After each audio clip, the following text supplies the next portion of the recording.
أعوذ بالله من الشيطان الرجيم. بسم الله الرحمن الرحيم.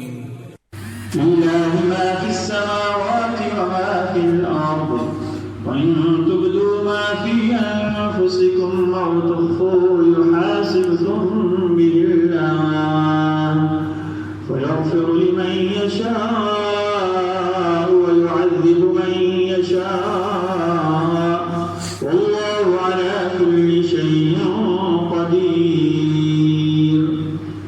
آمن الرسول بما أنزل إليه من ربه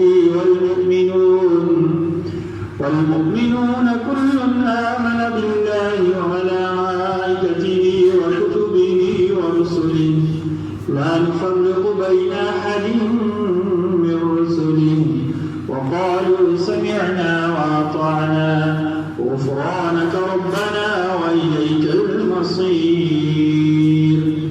لا يكلف الله نفسا إلا وسعها لها ما كسبت وعليها ما اكتسبت ربنا لا تؤاخذنا إن نسينا أو أخطأنا ربنا ولا تحمل علينا